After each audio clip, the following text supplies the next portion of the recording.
खुदा यीशु मसीह के खूबसूरत नाम में सबों की सलामती हो, सबकी सलामती हो। खुदा उनके शुक्रगुजार हैं आज फिर से खुदा उनके हजूरी में आने के लिए, खुदा उनके बड़े फजल के लिए, उसके रहम और तरस के लिए जो खुदा ने एक बार फिर हम पर किया और हम सब खुदा उनके हजूर जमा हैं। इस बात के लिए दिल से शुक्रगुजारी खुदा उनकी करते हैं। आमीन। सो बगैर देर किए हमारा टाइम ऊपर जा चुका है। चंद लफ्जों में पिछली क्लास में क्या सीखा है? काहिनों की पाकीज़गी के बारे में क्या सीखा था? खिदमत करने के लिए काहिनों के सारे अज़ाब पाक होने चाहिए। खिदमत के लिए काहिनों के अज़ाब पाक होने चाहिए, दुरुस्त होने चाहिए। और हिज़किय्याल में से देखा था कि काहिनों की जिम्मेदारी, हिज़किय्याल की किताब में जो रेफरेंस दिया गया था उसमें हमने ये देखा है कि काहिनों की जिम्मेदारियां क्या क्या है। लूका की इंजील में शादी, किसी ने पढ़ा है पूरे हफ्ते में कि क्या जिम्मेदारी है? बताइए क्या जिम्मेदारी है काहिनों की? जो गुमराह लोग हैं उनको वापस लाते, निकाल सकते हैं हवाला कौन सा? 44 निकालिए जरा खुरुज अपना हिज़किय्याल की किताब में से 44 पढ़े। लेकिन लावी काहिन यानी बनी सदूक जो मेरे मकदस की हिफाजत करते थे, जब बनी इस्राएल मुझसे गुमराह हो गए, मेरी खिदमत के लिए मेरे नजदीक आएंगे और मेरे हजूर खड़े रहेंगे ताकि मेरे हजूर चर्बी और लहू गुजरा ले। खुदा फरमाता है, वही मेरे मकदस में दाखिल होंगे और वही मेरी खिदमत के लिए मेरी मेज के पास आएंगे और मेरे ईमानतदार होंगे। और यूं होगा कि जिस वक्त वो अंदरूनी सहन के फाटकों से दाखिल होंगे तो कतानी पोशाक से मुलब्बस होंगे, और जब तक अंदरूनी सहन के फाटकों के दरमियान और मस्कन में खिदमत करेंगे कोई ऊनी चीज ना पहनेंगे। वो अपने सरों पर कतानी अमामे और कमरों पर कतानी पजामे पहनेंगे, और जो कुछ पसीने का बाइस हो उसे अपनी कमर पर ना बांधे। आमीन। यहाँ तक रुकते हैं।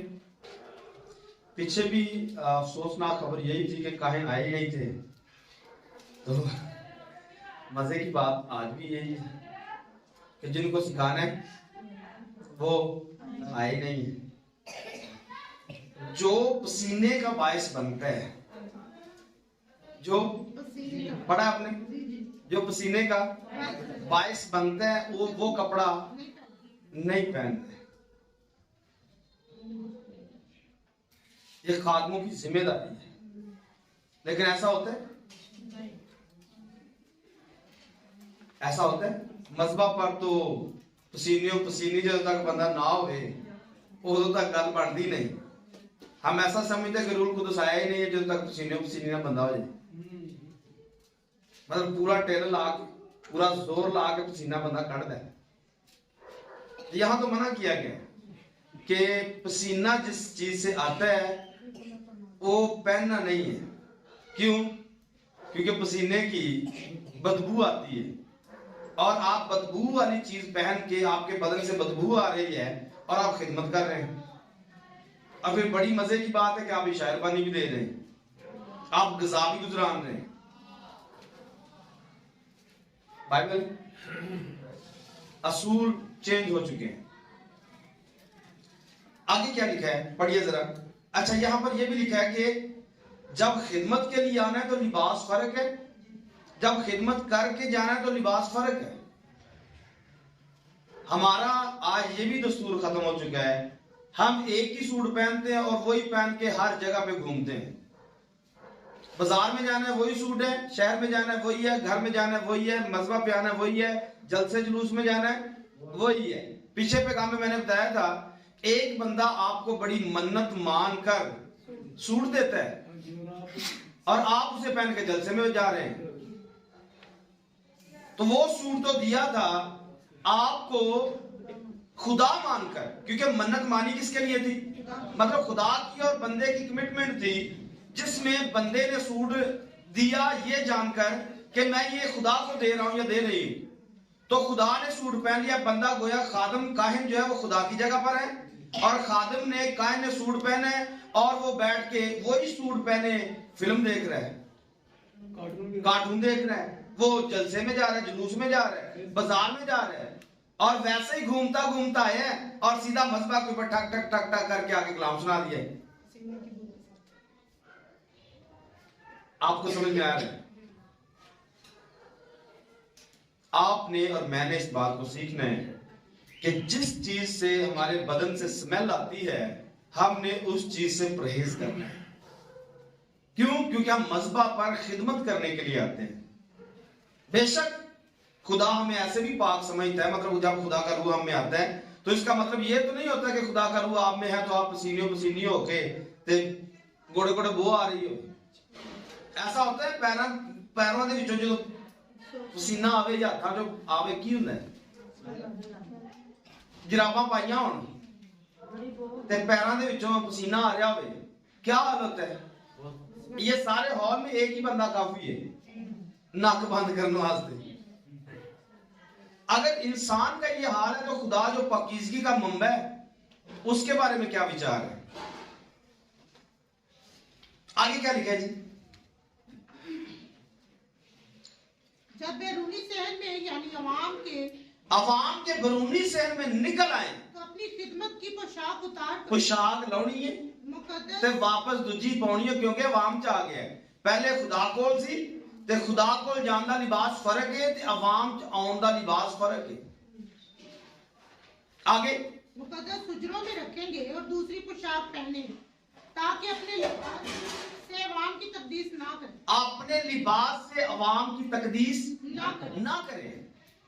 इसका मतलब है लिबास से अवाम की तकदीस होती है, अवाम पाक होती है, लेकिन आगे अवाम पाक होना ही नहीं चाहती, क्योंकि आप खुदा से मुलाकात कर रहे हैं और खुदा से जब आपने मुलाकात की तो आपके सर से पांव के तलवे तक आप सारे के सारे पाक और पवित्र हैं। अभी मैंने ये भी बताया था कि पिछले पैगाम में कि काहिनों को ऑर्डर ये है कि वो कमाली से ब्याह करेगा, किसी तलाक याफ्ता से ब्याह नहीं करेगा, वो किसी छोड़ी हुई से ब्याह नहीं करेगा। क्यों? क्योंकि खुदा कहता है कि इसका जो तुखम है वो नापाक नहीं होना चाहिए। तो खादम का अंदर से बाहर से अंदर तक हर चीज मुकद्दस और पाक होती है। अगर तुखम गंदा है तो वो खिदमत में नहीं आ सकता है। क्यों? क्योंकि वो खुदा के साथ मुलाकात करता है। तो खुदा इस कदर पाकीज़गी का लेवल बरकरार रखना चाहता है खादमों का, लेकिन आज चूंकि खादमों ने अपने आप को भी नहीं समझा और अपनी पाकीज़गी को नहीं समझा, इस वास्ते आज खादम रुसवाई का सबब बने हुए हैं। अपने आप को अलग नहीं किया, अपने आप को अलग नहीं किया। शादी में भी वही सूट चलता है और चर्च में भी वही सूट चलता है। तो यहां से हमने पढ़ा है कि अपने लिबास से अवाम को तकदीस नहीं करना है, उनकी तकदीस नहीं करनी है। जो लिबास खुदा के पास मिलने के लिए है वो लिबास आपने वही रखना है। और आगे क्या लिखा है? और वो ना सर मुंडाएंगे, मतलब खादम टेंड ना कराए, ना बाल बढ़ाएंगे और ना बाल लंबे करे, बल्कि वो सिर्फ अपने सरों के सादे बाल मतलब सेट कराए, ट्रिमिंग करवाए, कटवाए। बेहुदा किस्म के बाल नहीं रखने, ना लंबे करने हैं ना टेंड करानी, क्योंकि बड़े करने में भी बेइज्जती है और टेंड कराने में भी बेइज्जती है। खादमों को अपने बाल बिल्कुल दुरुस्त रखने चाहिए, ना बड़े हो ना छोटे हो, बिल्कुल बराबर आपके चेहरे के मुताबिक आपके बाल होने चाहिए। और यहां पर लिखा हुआ है कि ना सर मुंडाएं ना बाल बढ़ाएं, वो सिर्फ अपने सर के बाल कतरवाएंगे, मतलब अपने बालों को दुरुस्त रखेंगे। और फिर दूसरी बात जो हमने 2-3 हफ्ते पहले सीखी थी कि खादम के कपड़े फटे होने नहीं चाहिए और उसके बाल बिखरे होने नहीं चाहिए। तो बाल अगर छोटे होंगे तो ये ऑलरेडी नहीं बिखरेंगे। अगर बाल बड़े हैं और ऊपर से आपने सर में तेल भी नहीं लगाया है, आप कोड़ी का निशान शो करेंगे। एक खादम कोड़ी का निशान शो करेगा क्योंकि उसने अपने सर में तेल लगाया नहीं है और ऊपर से बाल लंबे रखे हुए, बड़े रखे हुए। तो ये खादमों के लिए है कि वो बाल छोटे रखें और सर में तेल लगा के रखें, ताकि ये साबित करें कि खुदा का रूह इनमें रहता है। आमीन। आगे क्या लिखा है, और जब अंदरूनी सहन में दाखिल हो कोई मैं नहीं पी सकता है, ये ऑर्डर नहीं है। आगे, और वो बेवा या मुतलका से ब्याह ना करेंगे जी, बल्कि बनी इसराइल की नस्ल की कंवारियों से या उस बेवा से जो किसी कायम की बेवा। मतलब अगर पादरी की बीवी फौत हो गई है तो उसने आगे किसी ऐसी बीवी को ढूंढ रहे हैं जो पहले किसी पादरी की बीवी हो, मतलब उसका शौहर फौत हो चुका है, वो बेवा है तो उससे शादी कर सकता है, अदरवाइज उसे कंवारी लड़की चाहिए। अगर ऐसा नहीं करेगा तो फिर उसे कंवारा मतलब जिस हालत में उसमें रहना पड़ेगा। अगर आपको ऐसी औरत नहीं मिल रही है फिर आपको शादी भी नहीं करनी है। हाँ, अगर आपको कुंवारी देता है तो ऐसा हो नहीं सकता कि आपकी बेटी अपनी 18-20 साल की हो और आपकी बीवी फौत हो जाए और आपको कुंवारी मिले, ये तो सोचना भी शायद पाप के जिम्मे में आएगा, गलत हो जाएगा, क्योंकि आपकी अपनी बेटी 10-20 साल की या 25 साल की हो चुकी है। तो तब आपको ऐसी ही औरत चाहिए अगर आपने शादी करनी है जो तलाक याफ्ता हो, लेकिन या जिसका शोहर पास्टर था और वो मर गई है, वो ऐसी बीवी से शादी कर सकता है, ऐसी औरत से शादी कर सकता है। ये असूल, ये जिम्मेदारियां काहिनों के लिए है।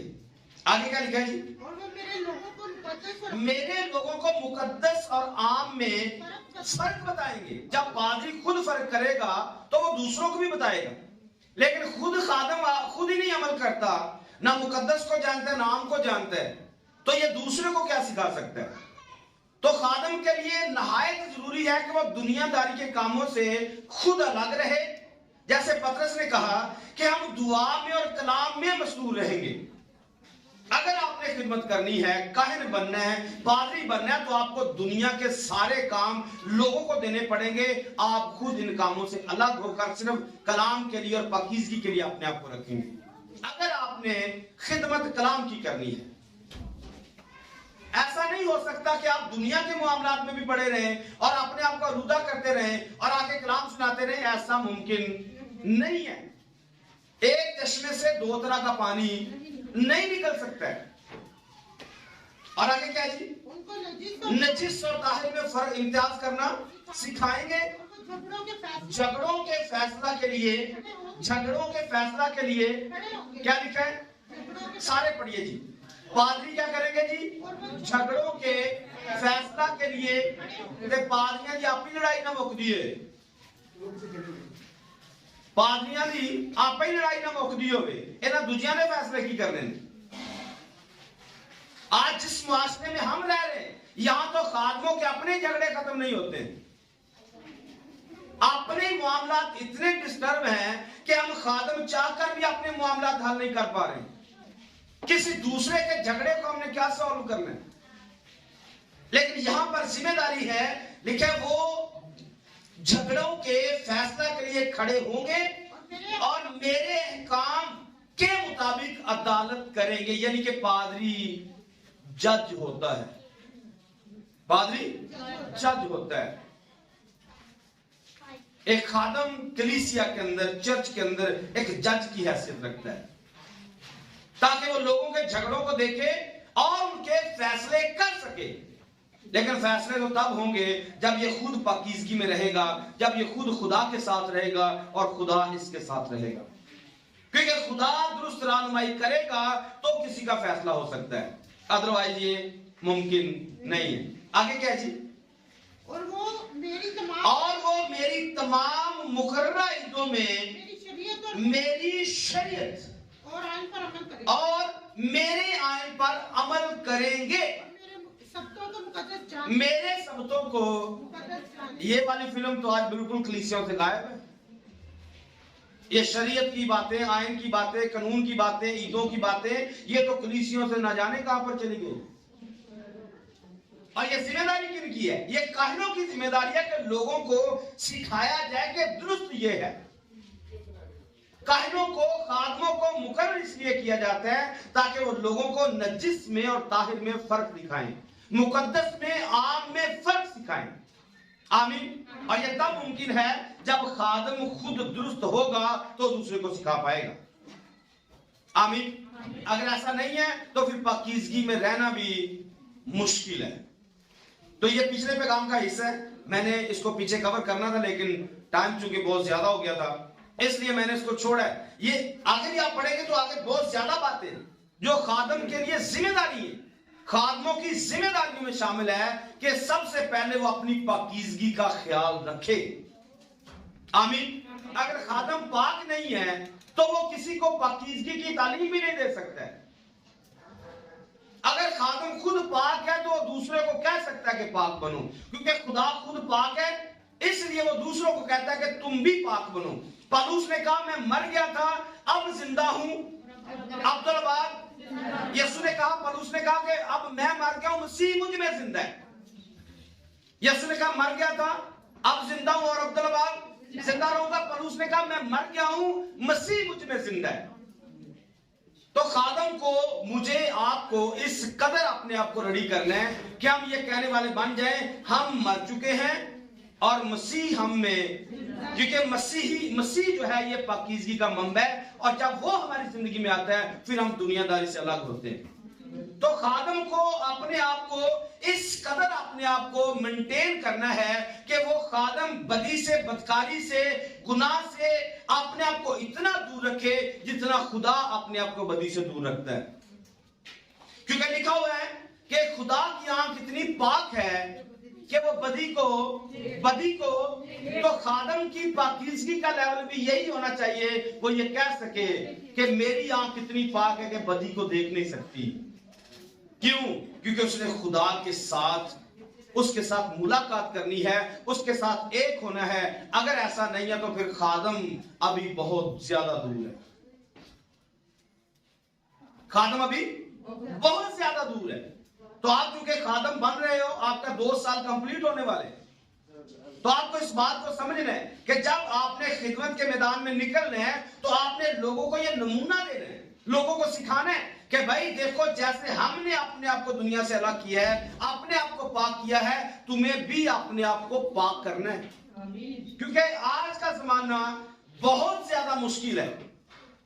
जैसे नूह के दौर के हालात थे आज वही हालात बन चुके हैं, लेकिन मुश्किल है, नामुमकिन नहीं है। मुश्किल है, नामुमकिन। जैसे नूह बदी और बदकारी के जमाने में रहते हुए एक भी गुनाह उसके अंदर नहीं था, हम अपने आप को इस कदर तैयार कर सकते हैं। और ये मुमकिन कैसे है? खुदा के साथ साथ चलने से।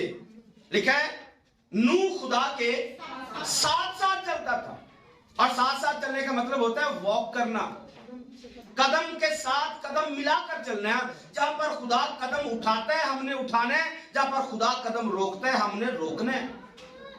क्योंकि लिखा हुआ है हद से ज्यादा नेकोकार, हद से ज्यादा नेकोकारी आपको बर्बाद कर सकती है।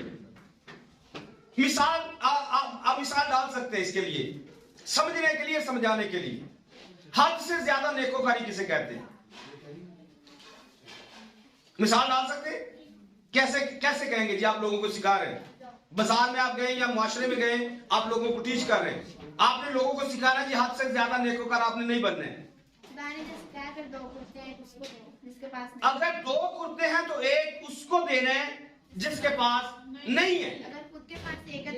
अगर एक कुर्ता हमारे पास है, एक कुर्ता हमारे पास है, उसे उतार के दे दें, खुद नंगे घूमेंगे।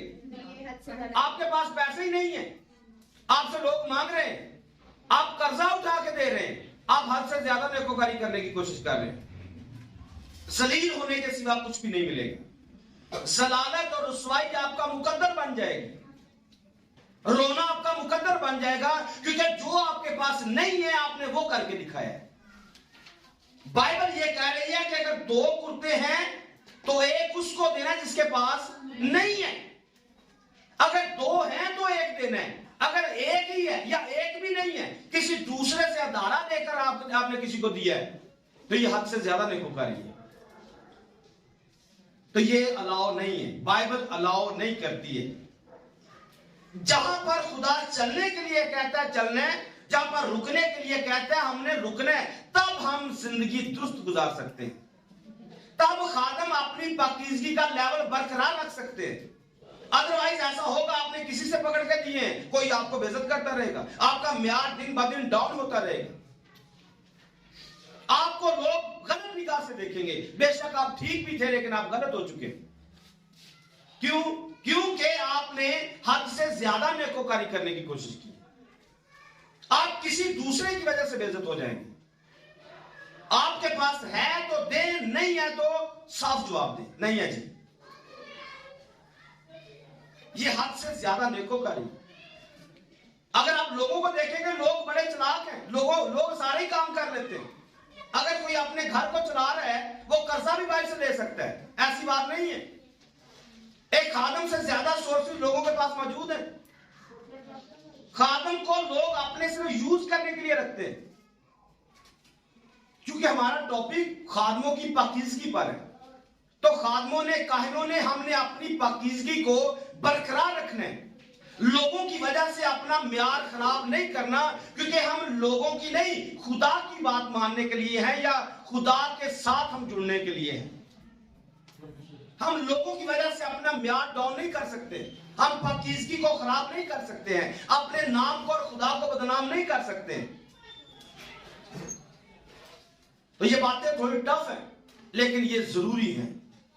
अगर खादम पाकीज़गी के अंदर रहेंगे तो काम भी आगे लोगों में पाकीज़गी के बनेंगे। आमीन। लोग भी पाक बनेंगे, क्योंकि खादम एक नमूना होता है कलीसिया के अंदर। खादम खुदा के मुंह होते हैं, मुंह की तरह होते हैं, क्योंकि खुदा बात करता है लोगों से। खुदा अपने खादम के मुंह से लोगों के साथ बात करता है। तो आपके वसीला से खुदा ने लोगों से बातें करनी है आने वाले दिनों में। तो आपने इन बातों को याद रखना है। हमने कभी भी अपने स्टेटस को, म्यार को डाउन नहीं करना है लोगों की वजह से। अपनी पाकीज़गी को पामाल नहीं करना है।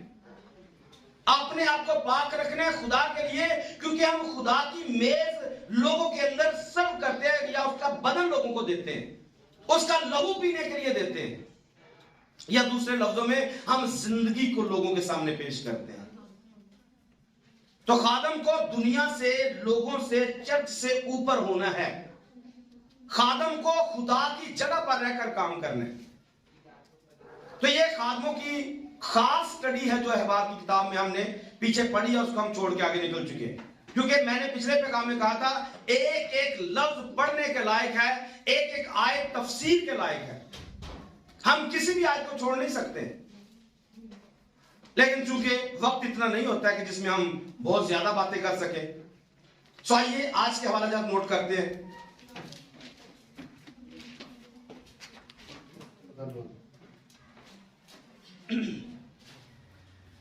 अहबार की किताब में से 25वां बाब पहली आयत से 26 बाब की दूसरी आयत तक है।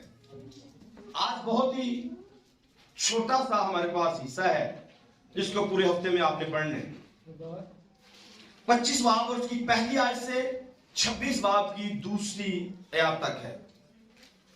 इसके साथ यिर्मयाह की किताब में से 32वां बाब उसकी 6 नंबर आयत से 27 नंबर आयत तक है। यिर्मयाह 32 बाब उसकी 6 नंबर आयत से 27 नंबर आयत तक। और इसके साथ लूका की इंजील में से चौथा बाब उसकी 16 नंबर आयत से 21वीं आयत तक। लूका की इंजील चौथा बाब उसकी 16 नंबर आयत से 21 नंबर आयत तक है। ये चंद बातें हैं जो आपने पूरे हफ्ते में पढ़ने हैं। अब ये भी अगर आपने नहीं पढ़ा है, फिर आपका दिल नहीं करेगा पढ़ने के लिए, या आप बिल्कुल फारिग हैं, क्योंकि एक ही बाब है। यहां पर पहले जो हमारा हवाला है अहबार की किताब में, एक ही बाब है। दूसरे नंबर पर अगले हवाले में चंद आयत हैं, उससे अगले हवाले में भी चंद आयत है। आप टोटल 10 मिनट में इनको पढ़ सकते हैं, और पूरे हफ्ते में आपको कम से कम 8 दफा तो पढ़ लेना चाहिए। हर रोज को पढ़ लेना चाहिए, और ये बातें आपको जुबानी याद आ जाएंगी कि इसमें क्या क्या लिखा है। और इसका जो टाइटल है आज हमारे पास, आइए उसको पहली आयत को पढ़ते हैं।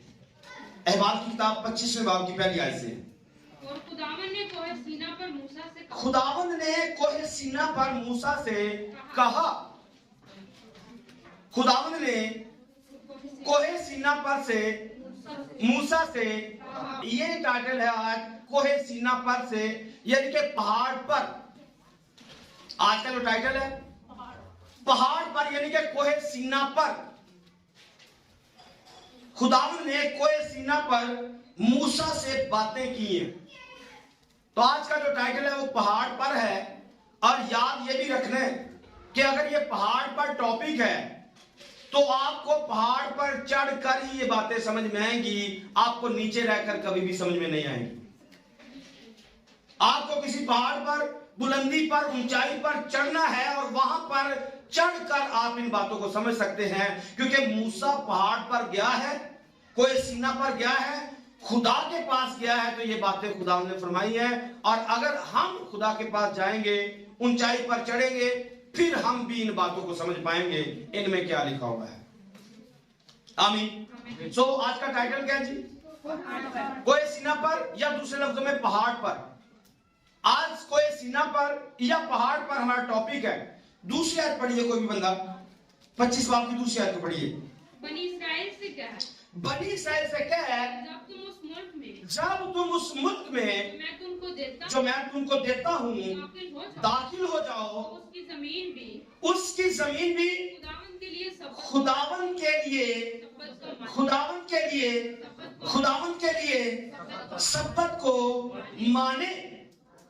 आपने सुने, मैंने कहा ये पहाड़ी पर चढ़ना पड़ेगा, आपको पहाड़ पर जाकर बुलंदी से इस बात को पकड़ना पड़ेगा, क्योंकि पहली जो चीज है, हमारे मुआशरे के अंदर सब्बत माना ही नहीं जाता।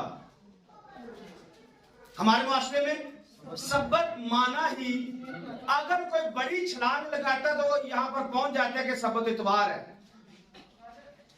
पहले नंबर पर सब्बत को माना ही नहीं जाता है। नंबर 2 पर अगर माना जाता है तो वो कहा जाता है वो इतवार है। क्या सब्बत इतवार है? लेकिन लोगों की दौड़ कहां पर है? लोगों की दौड़ एतवार पर जाकर खत्म हो जाती है। और इसका झूठ अभी चंद दिनों में खुलासा खुलने वाला है, क्योंकि रोजे चल रहे, और रोजे जैसे ही खत्म होंगे तो लोग जब जुलूस पकड़ेंगे या मोमबत्तियां पकड़ेंगे जुलूस निकालने के लिए लोगों का, तो वहां पर उस 4 बजे या 5 बजे जब जुलूस निकल रहा होगा लोगों का, तब बताएंगे यीशु इतवार को हफ्ते के पहले दिन जिंदा हुआ है। हफ्ते के ये बाइबल में पढ़ के सुनाएंगे और बड़े शोर शराबे के साथ सुनाएंगे, यीशु हफ्ते के पहले दिन जिंदा। हफ्ते के तो पहला दिन 7वां होता है या 7वां दिन पहला हो सकता है? पहला दिन सब्बत को आप देखें, सब्बत का मतलब क्या होता है? सब्बत का मतलब 7 होता है, और 7वें दिन का जो पहला दिन होता है वो इतवार का दिन होता है। आप इतवार को एक तरफ तो बता रहे हो कि ये पहला है, और दूसरी तरफ बता रहे हो कि ये सब्बत है। आप 2 नंबरी कर रहे हो भाई। आप या तो उसे सब्बत मानो या उसे पहला मानो, लेकिन बाइबल में लिखा है कि सब्बत जो है ये हफ्ता है, और इतवार जो है ये हफ्ते का पहला दिन है। आपको दोनों में से एक की सिलेक्शन करनी पड़ेगी। या तो जो इतवार को पहला दिन लिखा है उसको बाइबल से काटो, आपको इसमें से काटना पड़ेगा, या फिर आपको बाइबल के साथ खड़ा होना पड़ेगा कि 7वां दिन आज भी सब्बत है और सब्बत आज भी 7वां दिन है। आज तक भी सब्बत जो है वो 7वां दिन है। और दूसरी बात, आप चाहकर भी इस सब्बत को पहला दिन बना नहीं सकते हैं। वजह, क्योंकि बाइबल की किताब, पहली किताब पैदाइश की किताब में जो सिस्टम खुदा ने बनाया है, उस सिस्टम के मुताबिक भी खुदा ने 6 दिन काम किया और 7वां दिन आराम का दिन है। तो 6 दिन चल रहे, 5782 साल हो चुके हैं, 6-7 साल खत्म होने को है। जब जैसे 6-7 साल खत्म हो जाएंगे, मतलब 6 दिन खत्म हो गए और 7वां दिन आगे 1000 साल बाद से ही आएगा। 1000 साल बाद से ही सब्बत की तकमील है, और आपने बाइबल की तकमील को समझा ही नहीं, और आपने पहले दिन को 7वां डिक्लेयर कर दिया। ऐसा मुमकिन नहीं है। एतवार पहला है और ये पहला ही रहेगा, और सब्बत 7वां है और ये 7वां ही रहेगा। दुनिया चाहे उलट भी जाए, ये तब्दील नहीं हो सकता है। दुनिया कुछ भी कर ले, ये तब्दील नहीं हो सकता है। क्योंकि ये खुदा का निजाम है और खुदा अपने निजाम को तब्दील नहीं करता है। अगर आप ये कह दे हफ्ता जो इतवार है ये सबक बन चुका है, तो इसका मतलब कि खुदा को पीछे गलती लगी है। आप ये कह रहे हैं खुदा को पीछे गलती लगी है, और खुदा से गलती होना मुमकिन नहीं है। मेरे भाई, आप गलत हो, खुदा गलत नहीं है। तो मैंने कहा आपको पहाड़ पर चढ़ना पड़ेगा, खुदा के साथ मुलाकात करनी पड़ेगी, फिर जाकर आप इन बातों को पकड़ पाएंगे, अदरवाइज ये मुमकिन नहीं है। तो क्या कहा, दोबारा पढ़िए शायद को। बनी इस्राएल से कहा कि जब तुम उस मुल्क में जो मैं तुमको देता हूँ दाखिल हो, तो उसकी जमीन भी खुदावंद के लिए शब्बत को माने। अब दूसरा हिस्सा क्या है, यहां तो सिर्फ बंदा नहीं मान रहा सब्बत को, जमीन को सब्बत कैसे मनवाएंगे। हमारी हालत यह है कि हम तो खुद सब्बत मानना नहीं चाहते, जमीन को कैसे आराम देंगे। और आगे इसकी बड़ी डिटेल लिखी हुई है, लिखा है तो अपने खेत को 6 बरस बोना और अपने अंगूरस्तान को 6 बरस छांटना और उसका फल जमा करना, लेकिन 7वें दिन जमीन के लिए खास आराम का सब्बत हो। 7वां दिन खास आराम का। मैं कई दफा कह चुका हूं, ये इंसान इस कदर बेबस है, ये आराम भी लेना नहीं चाहता। ये इस कदर बेबस हो चुका है, शैतान इतना उकसाता है इसको, ये आराम करने नहीं देता है। हालांकि मुश्किल क्या है, सब्बत को मानने में मुश्किल क्या है, करना क्या है जी सब्बत वाले दिन, क्या करना है जी, सारे बोलिए, सारे बोलिए, करना क्या है, लेकिन साथ वो भी नहीं पाचता। खुदा रेस्ट देना चाहता है। खुदा 6 दिन बड़ा काम किया है, तो भागुलजार 7वें दिन आराम कर। आराम अच्छा लगता है, आराम अच्छा लगता है, नहीं लगता है। ये सबको अच्छा नहीं लग रहा है। खुदा आराम देना चाहता है। 6 दिन बड़ी मुश्किल से तुझे टाइम कटे है, 7वें दिन आराम करो, लेकिन ये शैतान आराम करने नहीं देते। सारे दुनिया के काम सब्बत वाले दिन 7 दिन आराम दे रहे। क्या हुआ है, मैंने कहा पहले नंबर पर हफ्ते को हम मानते नहीं है, अगर मानते तो इतवार को मानते हैं। और फिर मजे की बात है कि इतवार वाले दिन सारे ऊपर वाले नीचे वाले काम, अगले पिछले सारे काम इतवार वाले दिन। कोई इबादत रखनी हो, कोई मीटिंग रखनी हो, तो आगे से खादम आर्गुमेंट पेश करते हैं, यार अगे पीछे भी तो जाना होता है ना इतवार में। जो राम कह रहे हैं ना मैं करता हूं, हमें ऐसी बातें सुनाते हैं, अगे पीछे भी जाना, ब्याह होता है, वलीमा होता है, शादी होती है, सालगिरह होंगे।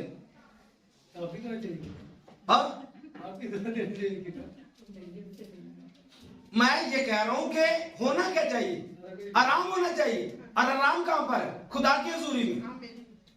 हमें सारा दिन खुदा की हजूरी में गुजारना चाहिए, क्योंकि यीशु ने कहा, ऐ थके मांदे बोझ के दबे हुए लोगों मेरे पास आओ, मैं तानू आराम तो यीशु के पास है। सारा दिन आपने यीशु के कदमों में रहना है। देखिए आप कैसा एंजॉय करते हैं। और यही 1000 साल बादशाह नहीं होने वाला है, जो आज के दिन में पूरा दिन खुदा के पास नहीं रह सकता। मुझे बताइए वो 1000 साल रह सकता है? हाँ, रह सकता है जी? थोड़ा ऊंची बोलिए, मेरी आवाज बैठ रही है, थोड़ा सा साथ दीजिए। एक बंदा इतवार वाले दिन बड़ी मुश्किल से चर्च में घंटा 1.5 के लिए आता है, और फिर घंटे 1.5 में क्या सुनाया, ये घर जाते जैसे ही शोर पड़ता है, रोटी ले आओ, मैं जाना है, मैं उधर जाना है, तो मैं उधर जाना है। क्या मुकद्दस जाना है? हाँ, मुकद्दस जाना है। मैंने कहा ऊपर वाले नीचे वाले उरले परले सारे काम इतवार वाले दिन होते या नहीं? जो बंदा 1-2 घंटे के बाद उसकी क्या कहते हैं, हवा निकल जाए, बैटरी डाउन हो जाए, वो 24 घंटों में 2 घंटे दे के 22 घंटे दुनिया के कामों में फंसा रहे, ऐसे बंदे की खुदा को जरूरत है? ऐसा बंदा कोई सीना पर चढ़ सकता है? ऐसा बंदा खुदा के पास बातें कर सकता है? मुश्किल हो जाएगा। कहने को हम खुदा के लोग हैं, कहने को हम बड़े जबरदस्त सूर में, कहने को हम बड़े जबरदस्त सूर में, साढ़े वसीले काम भी बड़े अंत हो रहे हैं, लेकिन अंत तो ये है कि आप 2 घंटे से ज्यादा इबादत कर नहीं सकते। आप शर्तिया ये बात है, आप 1.5 घंटे से ऊपर मैसेज चला जाए जान निकल जाएगी, और अगर 2 घंटे हो गए तो आप दफन भी हो जाएंगे, बस मर गए था थे, पता नहीं केड़ा बम बज गया। ज्यादा भी हो सकता है, इसलिए आपको पक्का कर रहा हूं। ये दफन होने के बाद हड्डियां गलनी भी है मेरे भाई।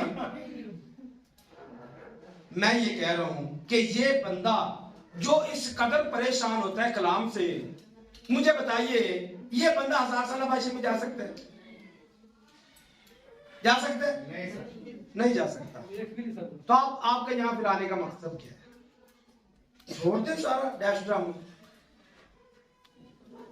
मुझे बताइए, सादी सी बात है, अगर आपके घर में बच्चा पैदा हुआ है, उसकी खुराक क्या होती है शुरू दिन में? पहले इब्तिदा कहां से स्टार्ट करते हैं?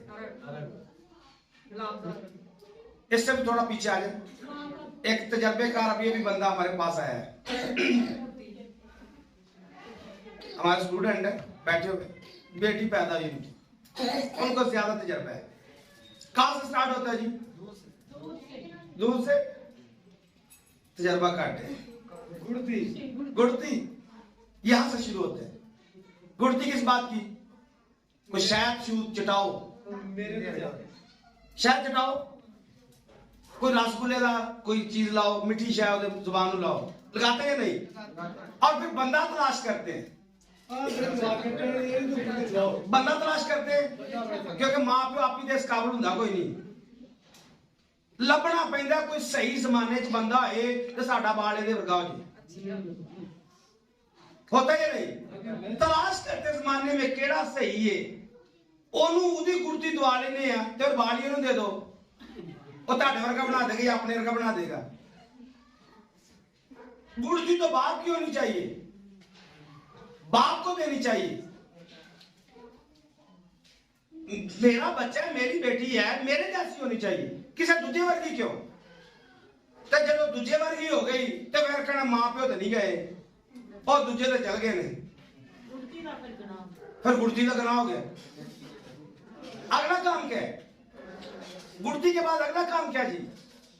फिर दूध आता है, चिड़िया दूध, चिड़ी का दूध होता है या नहीं? चिड़िया का भी दूध होता है या नहीं? चिड़ियों का दूध होता है।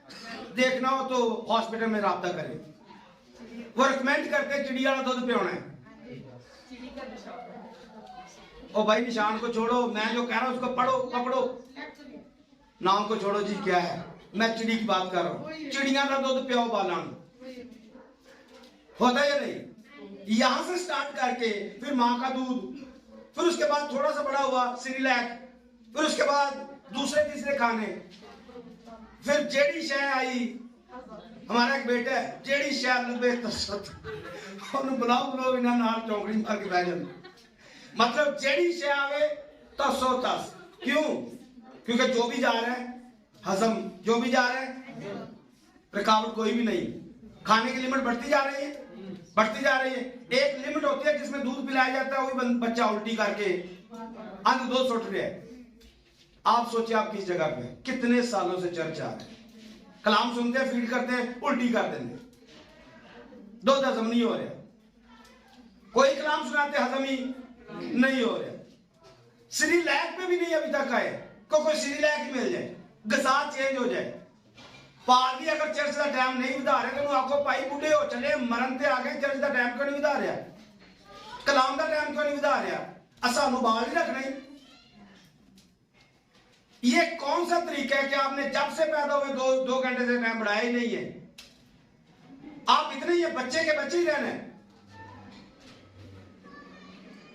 आपने वही पुरानी रस्म, वही पुरानी राय जिसमें अय्यूब ने लिखा, उसी पुरानी राह पर चलता रहेगा जिसमें शरीर चलते। शरीरों का टाइम भी आपका 2 घंटे की 1.5 घंटा, आपका टाइम भी 1.5-2 घंटा ही है, बढ़ता नहीं है, क्योंकि आपकी ग़िज़ा आगे बढ़ नहीं रही, मैदा बढ़ नहीं रहा, आपको आगे जरूरत पेश नहीं आ रही, क्योंकि टोटल रस्मी दुआएं हैं, रस्मी दुआएं, रस्मी इबादतें। बस इन्ने टाइम तय करना है, इन्ने तय करना है, बस कुछ होवे तो भावे ना होवे, टाइम पूरा किया तो चल रही। कब बड़े होना है? क्यों आप नहीं कहते पादरी साहब से, पादरी साहब सबत पूरे का पूरा दिन चर्च लगेगा, हम सारा दिन चर्च में गुजारेंगे, फिर पादरी को भी पता चले कि मैं खादम हूं, मुझे अपनी पाकीज़गी का लेवल बरकरार रखना है, फिर इसको भी पता चले मैंने बाहर कम घूमना है और चर्च में खुदा के हुजूर में वक्त ज्यादा गुजारना है, खुदा से बातें ज्यादा लेनी है। इसको भी पता चले पाकीज़गी किसे कहते हैं, पाकीज़गी का लेवल क्या है। उसे भी पता, खादमों को पता, घंटा कलाम सुनाना है, घंटे जनाब 50-70 घराना विजिट किया है, गल्लां तो मैनूं पहले ही पता है, हवाला पढ़ के मैं कहानियां सुना देनियां ने, कोई एक अद्धी गल जी नवी मिल गई सुना देंगे, तो चल भाई लोरी दी दी चलो घर घरी। ये कब बदलेंगे? कब हमारा तरीका बदलेगा? कब हम सबत की वैल्यू को समझेंगे? कब खुदा के हुजूर वक्त गुजारेंगे? 24 घंटे कब हमारी आदत पड़ेगी कि हम पूरे का पूरा रात दिन खुदा के कदमों में गुजारें? कब बड़े होने? एल्डर साहब की कितनी उम्र हो गई जी आपकी? 54। किन्नी को और बाकी है? मैनू तो पता है 70 साल होंगी, बाइबल 70 लिखी है, वो तो है जिससे ज्यादा वो पाओगे तो फिर है ना भाई, 2 घंटे की दुआ कर दे तो कुवत किन्नी को होनी है? कुवत होएगी तो फिर 80 होनी है ना। कुवत तो तब होगी जब आप खुदा की हुजूरी में ज्यादा वक्त गुजारेंगे, ज्यादा बाइबल, ज्यादा मुकाशफे, ज्यादा रोजे, ज्यादा रियाजत होगी, आप कुवत पाएंगे। चलो 80 भी कर लेते हैं, आपके 80 कर देते हैं जी, तो कितनी गुजर गई? 54 गुजर गई है, पीछे कितनी रह गई? 25 साल। 25 सालों में आप क्या कर लेंगे? इस 2 घंटे से क्या कर लेंगे? अब 26 कर लो, 30 कर लो, 40 कर लो, 40 को ज़रूर दे दो 2 घंटों के साथ, 40 ज़रूर 2 क्या निकलता है? 80 घंटे कितने बनते हैं जी? एक दिन में कितने घंटे होते हैं? 24। और 24 को अगर आपने 80 को घंटों में, दिनों में तब्दील करना है, कितने दिन बनेंगे? 24, 4 दफा आप अकाउंट करेंगे, 96 बन जाएंगे। आपके 4 दिन भी नहीं बनते 40 सालों में, क्या आप 4 दिन पूरा खुदा की हुजूरी में गुजार लें? मैं सही कह रहा हूं, गलत कह रहा हूं? आप 2 घंटे से क्या कर लिया आपने? 2 घंटे में आपने 40 सालों में आपने टोटल 80 घंटे कमाए, और 80 घंटे आपके 4 दिन भी नहीं बनते। तो जो पीछे आपने 4-4 घंटे की, मतलब 2-2 घंटे की जिंदगी गुजारी है, उसमें आप हिसाब लगा लें, आपके 4 दिन या 4.5 दिन हुए खुदा की हुजूरी में बैठे। सिर्फ आपने इतने सालों में 2 घंटे के हिसाब से टोटल 4.5 दिन गुजारे खुदा की हुजूरी में। क्या निकलेगा? कितनी कुवत पाएंगे? मैंने कहा ये बात ऊंचे लेवल पे जाकर समझ आती है। आपको दुनिया को तर्क करना पड़ेगा, पहाड़ पर जाना पड़ेगा। आज का टॉपिक है पहाड़ पर। आपको किसी बुलंदी पर जाकर यह सोचना पड़ेगा हम कहां पर जिंदगी बसर कर रहे हैं, हमारा लेवल क्या है। कब हम कहेंगे कि पादरी साहब तुसी जाना है, 2 घंटे बाद जाओ, असी इत्थे ही असी दुआ दे विच वक्त गुजारना। कब बड़े होने? मैंने कहा यहां गुड़ती से बात स्टार्ट होती है, चिड़ी वाला दूध, फिर दूसरा मां का दूध, फिर सिरिलैक, फिर खाने, फिर बाकी सारी चीजें। बच्चा परवरिश पाते हैं, उसकी हड्डियां आगे मजबूत होती हैं, आगे वो बच्चा बढ़ता जाता है। हम जैसे 20 साल 30 साल पहले थे, आज भी वही के वही हैं। कब बड़े होने? और बातें करेंगे तो बातें बड़ी बड़ी सुना देंगे। आगे बढ़ सकते हैं? आगे बढ़ सकते हैं? मैं नीचे नहीं आना चाहता हूं पहाड़ से, आपको ऊपर रखना चाहता हूं। ताकि आप खुदा के पास जरा कोई सीना पर उन गर्जों को समझ सके कि मूसा किन गर्जों में दाखिल हुआ है।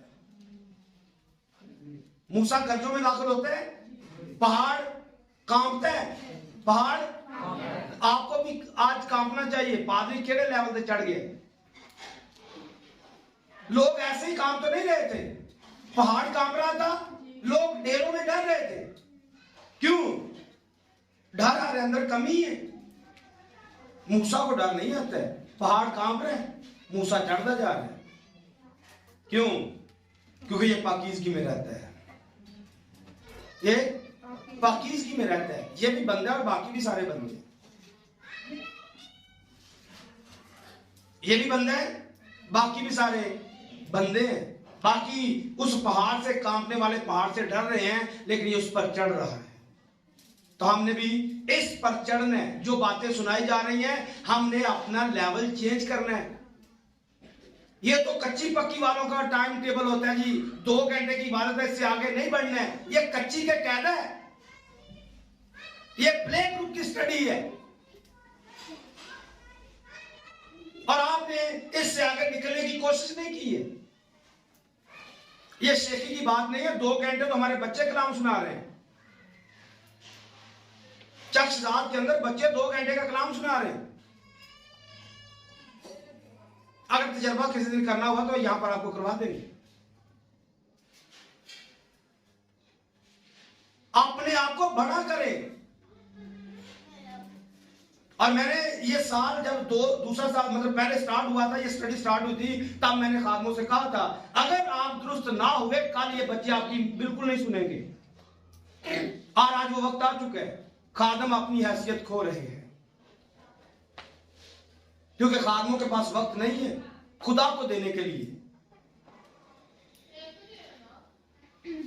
अपने आप को बदलने की कोशिश करें, अपनी पाकीज़गी का लेवल बढ़ाएं, अपनी दुआ का लेवल बढ़ाएं, रोजे का लेवल बढ़ाएं, कलाम का लेवल बढ़ाएं, ऊंचे पर चढ़े। जैसे मूसा पहाड़ पर चढ़ गया है, किसी पहाड़ पर चढ़कर बात को समझे। मत्ती की इंजील 5वें बाब की पहली आयत को पढ़िए, क्या लिखा है जल्दी से। मत्ती 5 को पढ़िए। वो इस भीड़ को देखकर पार, लिखा है वो इस भीड़ को देखकर, वो इस भीड़ को देखकर, सारे पढ़िए। यीशु पहाड़ पर चढ़ गए, भीड़ देखी है, और भीड़ को देखकर यीशु पहाड़ पर चढ़ गए। आगे, और जब बैठ गया तो उसके शागिर्द उसके पास आए। फिर से पढ़िए, गौर से आपने सुनना है क्या लिखा है। जब बैठ गया तो उसके शागिर्द उसके पास आए, उसके शागिर्द उसके पास आए, और वो अपनी जुबान खोल कर उनको यूं तालीम देने लगा। कैसे? आगे, मुबारक है वो जो दिल के गरीब, मुबारक है वो जो पहाड़ पर चढ़ते हैं। मैं अपनी तरफ से लगा रहा हूं, भीड़ सारी की सारी नीचे रह गई है। जिस भीड़ को उसने देखा है पहाड़ पर चढ़े, क्योंकि उसे पता है इन्होंने हमें ही रश पाया है, इनको तालीम से कोई सरोकार नहीं है। जो शागिर्द होते हैं वो पहाड़ पर आते हैं, वो ऊंचे पर आते हैं, वो बुलंद चढ़ते हैं, वो उस्ताद की पैरवी में चलते हैं। लेकिन बाकी सारे सिर्फ रोटियां खाने के लिए, मीटर अटेंड करने के लिए, मौजज़ात देखने के लिए आते हैं। यीशु ने इनको छोड़ दिया है। एक वक्त आने वाला है जिसमें खुदा आपको छोड़ देगा। अगर आपने अपने आप को आगे नहीं बढ़ाया, अगर आपने अपने आप को ताकतवर नहीं बनाया, अगर आपकी आदत नहीं बढ़ी, नहीं बदली, 1 घंटे से 2 घंटे से आगे आप नहीं निकले, आप रह जाएंगे। हवा में उड़ने के लिए, आसमान पर जाने के लिए, बादशाही के अंदर इंटर होने के लिए आपको पूरी पावर की, ताकत की जरूरत है। और 1 घंटे से 1.5 घंटे से क्या बनता है? और वो भी 8 दिनों के बाद। 8 दिनों के बाद क्या हासिल कर लिया आपने? मैं सबत की बात आपको सुना रहा हूं। सबत की बात में मैं आपको पावर दिखा रहा हूं कि आपको 24 घंटे खुदा के कदमों में गुजारने। 6 दिन काम करें, 6 दिन में खूब काम करें। मेरे पास हवाला मौजूद है आपको, आपके ईमान को बढ़ाने के लिए। अगर आप आज इस बात का इरादा कर लेंगे कि हम खुदा की बात मानेंगे, खुदा बरकतों के दरवाजे खोलेगा। नहीं तो 8 दिन छोड़ के 30 दिन काम करे, पूरा साल काम करे, कर्जे से जान नहीं छूटेगी। कर्जा उतारने के लिए सूद लेना पड़ेगा, सूद उतारने के लिए आपको घर बेचने पड़ेंगे, जेवर बेचने पड़ेंगे, बाकी सब कुछ बेचना पड़ेगा। क्यों? क्योंकि खुदा को आप वक्त नहीं दे रहे हैं। आप खुदा की मुकद्दस कौम है, आप खुदा के चुना हुआ एक फिरका है, शाही फिरका है, लेकिन आपने खुदा को रद्द करके दुनिया को पकड़ा हुआ है। टाइम खुदा को देना है। लोग हम खुदा के, बदन हम खुदा का, रूह हमारे अंदर खुदा का रहता है, दावे बड़े बड़े हैं, लेकिन काम हम कुछ करने के लिए तैयार नहीं है, सबक को मानने के लिए तैयार नहीं है, खुदा की हजूरी में वक्त गुजारने के लिए तैयार नहीं है। एक ड्यूटी से पूरी नहीं पड़ती, 2 कर लेते हैं, 2 से पूरी नहीं पड़ती, ओवर टाइम लगा लेते हैं।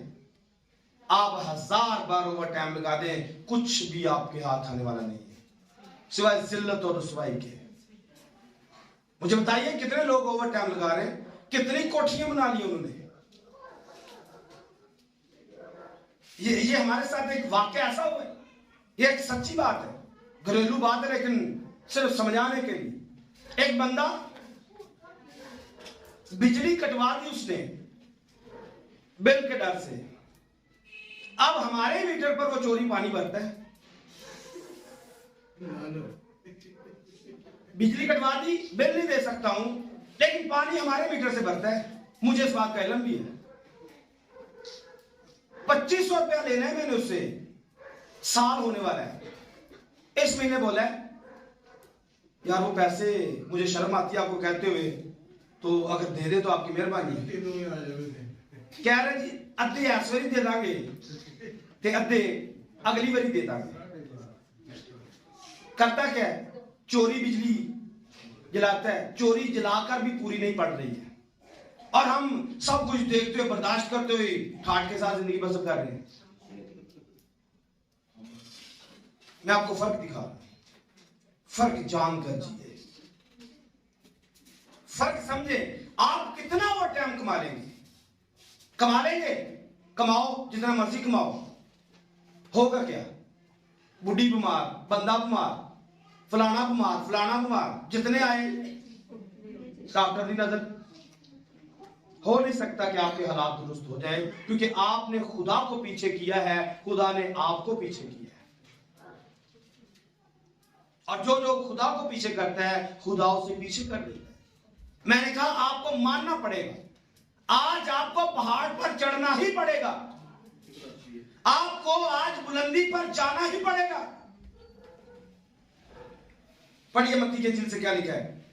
मुबारक है वो जो दिल के करीब। मुबारक नहीं, पीछे वाली आयत को पढ़ना है, पीछे वाली आयत को। भीड़ को देखकर पहाड़ पर चढ़ गया, और जब बैठ गया तो उसके शागिर्द उसके पास आए। शागिर्द, मैंने कहा शागिर्द पहाड़ तक पहुंचते हैं। आप सुनकर आंख नहीं कर देंगे, लेकिन जो शागिर्द है वो पहाड़ पर चढ़ेंगे।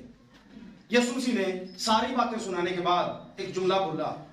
पढ़िए इसकी 6वें बाब की 7वें बाब की 13 नंबर आयत को। मत्ती की इंजील 7 बाब की 13 नंबर आयत। तंग दरवाजे से दाखिल हो, तंग दरवाजे से दाखिल हो, क्योंकि वो दरवाजा चौड़ा, वो दरवाजा चौड़े, वो रास्ता कुशादा है, वो कुशादा है, जो हलाकत को पहुंचाता है, जो मौत की तरफ जाता है। उससे दाखिल होने वाले, उसमें जाने वाले बहुत ज्यादा है, क्योंकि वो दरवाजा तंग है, वो तंग है, और इसमें जाने वाले थोड़े, और ये जिंदगी की तरफ जाता है। पहाड़ पर चढ़ते तकलीफ होती है, मुश्किल होती है, लेकिन ये तंग है, लेकिन ये जिंदगी आपको जरूर देगा, क्योंकि ऐसा यीशु मसीह ने बोला। तंग दरवाजा से दाखिल होने, ये आपको जिंदगी तक लेकर जाएगा, लेकिन अगर आपने खुले दरवाजे का इंतखाब किया, हलाकत की तरफ लेकर जाएगा। मैंने कहा मैं आपको हवाला देता हूं, आइए जरा अखबार की किताब में वापस आएंगे। 25वें बाब में 20 आयत से पढ़ेंगे, 18 से पढ़ेंगे। 7वें साल का मसला। सो तुम मेरी शरीयत पर अमल करना। सो तुम मेरी शरीयत पर अमल करना, और मेरे हुक्मों को मानना, मेरे हुक्मों को मानना उन पर चलना, और उन पर चलना, तो तुम उस मुल्क में अमन के उस मुल्क में अमन के साथ बसे रहोगे, और जमीन फलेगी, जमीन फलेगी, तुम तुम पेट भरकर खाओगे। पीछे खुदा ने बोला था जमीन को रेस्ट देनी है, जमीन को 7वें साल में इसमें कुछ बोना नहीं है, लेकिन यहां पर बताया जमीन फलेगी और तुम पेट भरकर खाओगे, और वहां अमन के साथ। आज बताए मुझे कितने अमन के साथ रह रहे हैं, हुक्मों को ना मानकर कितना सुकून पा लिए, कितना रहम आपके अंदर हो रहा है, आप पर हो रहा है। अगर हुक्म नहीं मान रहे, यहां पर बताया है कि आपने मेरी शरीयत को अमल में लेके आना है। आगे पढ़िए बेटा। और अगर तुमको ख्याल, अगर क्या, मैं ये हवाला आपको देना चाहता हूं, अगर आपको ऐसा ख्याल आए कि हम 7वें बरस क्या खाएं, असि 7वें साल की खावांगे, क्योंकि आप पूरा साल है 360 दिन उन्होंने जमीन को फारिग रखना है। हम तो एक दिन 24 घंटे फ्री नहीं रह पा रहे, 24 घंटे हम नहीं दे रहे हैं। ये 360 दिन का मसला है, कैसे जमीन को 360 दिनों के लिए छोड़ दें। खुदा ने क्या कहा, अगर तुम ये सोचो कि 7वें साल में क्या खाएंगे, छठे इस वर्ष में तो खुदा क्या कह रहे हैं, तो मैं छठे ही वर्ष ऐसी बरकत तुम क्योंकि देखो, नहीं इसको पूरा पढ़ना है, क्योंकि देखो हम ना तो, बोना है, हमको ना तो बोना है ना अपनी पैदावार को जमा करना है। मतलब आपके दिल में ख्याल आ रहा है 7वां साल है, कुछ बोना भी नहीं है, कुछ जमा भी नहीं करना है।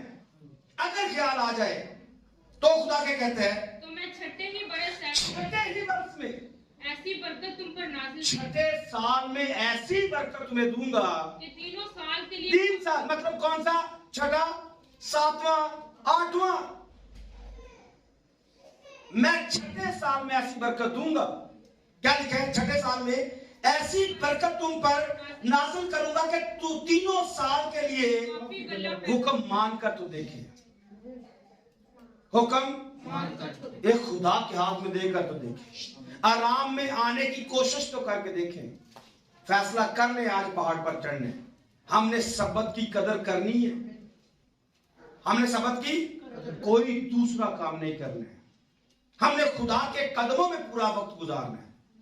24 घंटे खुदा के कदमों में गुजारेंगे। आप अगर जुमे को कहेंगे हमने पूरा दिन गुजारना है, आपको जुमे की दिहाड़ी 3 दिनों के बराबर लगेगी।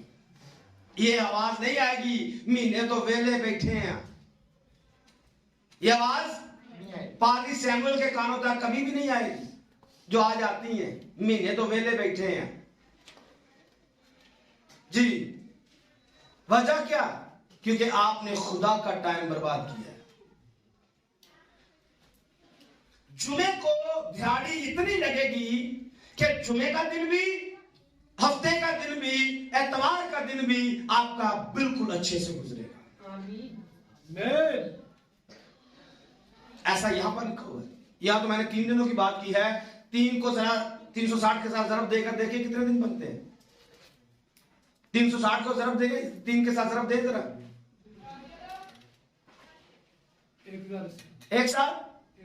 1080। ये घंटे नहीं है, ये 1080 दिनों की खुदा बात कर रहे हैं। और बात मान के तो देखो, रोटी देनी किसने, कपड़े देने किसने, खुराक देनी किसने।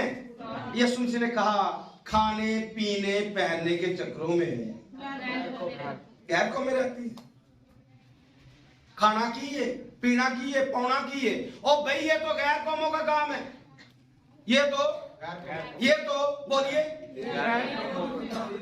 गल की गैर को ये साढ़े वास्ते मैं आपको दिखाना चाहता हूं, अगली बार मैं खतरनाक कर देना चाहता हूं। लोग भी मर गए। क्या लिखा है, खाने पीने और पहनने के चक्कर में, बोलिए खाने पीने और पहनने के चक्कर में कौन। और ये लिखा है कि जो कुर्बानी शयातीन के लिए गैर कौमें करती है वो शैतान के लिए करती है। जो कुर्बानी गैर कौमें करती हैं, जो बंदा खान पीने पाउंड के चक्कर च रहिंदा है, अगर चर्च देख रहा है क्या आ रहा है, शैतान के लिए लेके आ रहा है, भाई इसमें से खाना हराम है, ऐसे बंदे का चावल खाना हराम है, क्योंकि गैर कौम के साथ अलग रखता है। और ये खुदा के लिए नहीं, शैतान के लिए कुर्बानी आई है। जो बंदा खुदा के कदमों में नहीं आता, उसके पास वक्त नहीं है खुदा को देने के लिए, उसकी देखों को क्या करना है, उसके हदियत आयक्यों को क्या करना है। खुदा इतना ही लागर है, खुदा इतना ही रहा हुआ है कि एक बंदे को टाइम नहीं चर्च में आने के लिए देख भेज देता है। क्या करना है इस देख को, क्या करेंगे इसका? ये साबित कर रहा है वो बंदा किसी जगह बैठा, खुदा भूख है, खुदा भूख है। अगर मार होता तो मेरे को कद लिए होंगे। थोड़ा सा होश करने की जरूरत है, किसी पहाड़ पर चढ़ने की जरूरत है, पहाड़ पर चढ़कर इन बातों को सोचने की जरूरत है, खुदा के साथ मुलाकात करने की जरूरत है। खुदा क्या कह रहा है? 6 दिन में, 6ठे दिन में इतना दे दूंगा कि 3 साल तक तुम्हारे पास खत्म। आगे पढ़िए। और 8वें वर्ष फिर जोतना, 8वें वर्ष में तुमने क्या करना है? जोतने, बोने, और पिछला गला खाते रहना। अब 6ठे साल में जो मिला था, 7वें में आपने रेस्ट किया, 8वें में खुदा कहता है तुमने बोने, 9वें में जाकर ये पकेगा, तो मैं 6ठे में इतना दे दूंगा कि 6ठा साल भी पूरा खाओ, 7वां साल भी पूरा खाओ, 8वां साल भी पूरा खाओ, 9वें तक ये आपका खत्म होने वाला नहीं है। आगे क्या जी? बल्कि जब तक 9वें साल के बोए हुए फसल, जब तक 9वें साल के बोए हुए की फसल ना काट लो, उस वक्त तक वही पिछला गल्ला खाते रहोगे। ये ब्लेसिंग और बरकत है सब्बत को मानने की। हमने इसको रद्द किया, खुदा ने हमको रद्द कर दिया। तो यहां पर इसको क्लोज करते हैं। बात जो मैंने आपको सुनानी थी वो नहीं सुना पाया, बातें इसके आगे स्टार्ट होती हैं। अगर आप उसको पढ़ेंगे जमीन बेचने के ताल्लुक से, आज एक समाज पढ़ देते हैं, छोड़ देते इसको। 25 बाब की 23 में लिखा है, और जमीन हमेशा के लिए बेची ना जाए, क्योंकि जमीन मेरी है और तुम मेरे मुसाफिर और मेहमान हो। मैंने इस पर बात करनी थी, ये अगली दफा बात कर लें। तुम इस जमीन पर मुसाफिर और मेहमान हो, हमने इस पर दिल नहीं लगाना है, इस जमीन पर दिल नहीं लगाना है, और इस जमीन को अपनी जायदाद नहीं समझना है। अगर आपको कोई प्लॉट मिल गया तो आपकी जायदाद नहीं है, ये खुदा की जायदाद है। ये अगर मुझे मिल गया है तो ये मेरी नहीं है, क्योंकि जमीन किसकी है? यहां पर लिखा है जमीन खुदावंद की है। ज़बूर 24 की पहली आयत को भी इसके साथ आप पढ़ सकते हैं, वहां पर भी आपको मिलेगा जमीन और उसकी मामूली खुदावंद की है। और एक वक्त आएगा, इस शरीयत के अंदर लिखा हुआ है कि एक वक्त आएगा जब तेरा भाई किसी मजबूरी से बेचता है तो 50वें साल में यह जमीन वापस उसके पास जाएगी, असल मालिक के पास जाएगी। तो एक दिन ये जमीन जिस पर हम जिंदगी बसर कर रहे हैं, एक दिन असली मालिक के पास वापस जाएगी। वो चाहे ये बदन हो, चाहे ये जमीन हो, ये असली मालिक के पास वापस जाएगी। हमने इस जमीन पर मेहमानों की तरह और मुसाफिरों की तरह जिंदगी बसर करनी है, और इस पर दिल नहीं लगाना है। दिल लगाना है अगर तो खुदा के हुक्मों पर लगाना है, और उनको मानकर अपने असली वतन में वापस जाना है। आमीन। सो खुदा में अपने कलाम की तौहीद की समझ बख्शे, और हम इसको कबूल कर सके, और कबूल करके इस पर अमल कर सकें। खुदा हम सब कर सके। God bless you all.